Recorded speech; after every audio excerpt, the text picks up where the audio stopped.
সুপ্রিয় দর্শক মণ্ডলী, আসসালামু আলাইকুম। আশা করি সবাই ভালো আছেন। সবাইকে আন্তরিক ধন্যবাদ। আজকে আপনাদের জন্য চট্টগ্রাম পতেঙ্গা এলাকায় খুবই সস্তা কম মূল্যে একটি সেমি পাকা বাড়ির ভিডিও নিয়ে এসেছি। ভিডিওটি আপনারা ভালো করে দেখবেন, বুঝবেন, শুনবেন। ভালো লাগলে আমাদের সাথে যোগাযোগ করবেন। এখানে মোট 3 শতাংশ জমি রয়েছে, অর্থাৎ 1.5 ঘন্টা জমি রয়েছে। 1.5 ঘন্টা জমির উপর এই সেমি পাকা বাড়িটির অবস্থান দেখুন আপনারা। সম্পূর্ণ এই সেমি পাকা বাড়িতে 6টি রুম রয়েছে। তিনটি রুমে অ্যাটাচ বাথরুম সহ, আর 3টি রুমের জন্য কমন বাথরুম। এক একটি রুম থেকে প্রতি মাসে 2,500 থেকে শুরু করে 3,000 টাকা পর্যন্ত ভাড়া ওঠে। সর্বসাকুল্যে এই সেমি পাকা বাড়ি থেকে প্রতি মাসে প্রায় 15,000 থেকে শুরু করে 16,000 টাকা পর্যন্ত ভাড়া ওঠে।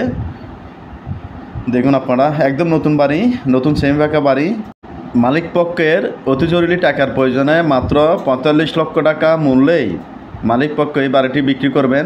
এই বাড়িটির লোকেশন হচ্ছে চট্টগ্রাম পতেঙ্গা কর্ণফুলী ইপিজেড, অর্থাৎ স্টিল মিল বাজার থেকে অটোতে কিংবা টমটমে 7-8 মিনিটের দূরত্বে।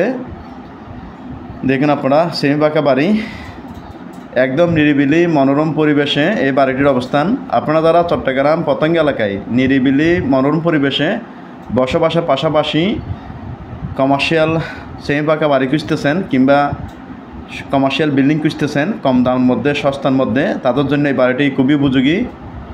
হ্যালো ভিউয়ার্স, এছাড়াও চট্টগ্রাম পতেঙ্গা ইপিজেড বন্দর এলাকায় আমাদের হাতে ছোটো বড় অনেকগুলো সেমি পাকা বাড়িসহ অনেকগুলো জমি রয়েছে, অনেকগুলো কমার্শিয়াল বিল্ডিং রয়েছে। এসব লোকেশনে আপনাদের যে কোনো স্থাপনা ক্রয় বিক্রয়ের প্রয়োজনে আপনারা আমাদের সাথে যোগাযোগ করতে পারেন। যেহেতু এটি একটি সেমি পাকার নতুন বাড়ি, সেহেতু এখানে বোতল গ্যাস ব্যবহার করা হয়। আপনারা চাইলে এখানে বহুতল ভবনও করতে পারবেন। যেহেতু চট্টগ্রাম পতেঙ্গা কর্ণফুলী ইপিজেড থেকে এই বাড়িটির দূরত্ব বেশি দূর না, সেহেতু এখানে 4-5 তলা কমার্শিয়াল বিল্ডিং করলে ভাড়াটির কোনো অভাব হয় না। দেখুন আপনারা। হ্যালো ভিউয়ার্স, আজকের এই 3 শতাংশ জমির উপর, অর্থাৎ 1.5 ঘন্টা জমির উপর এই সেমি পাকা বাড়িটি সম্পর্কে আপনারা আরও বিস্তারিত জানার জন্য আপনারা আমাদের মোবাইল নাম্বারে যোগাযোগ করতে পারেন। সবাই ভালো থাকবেন, সুস্থ থাকবেন। আল্লাহ হাফেজ।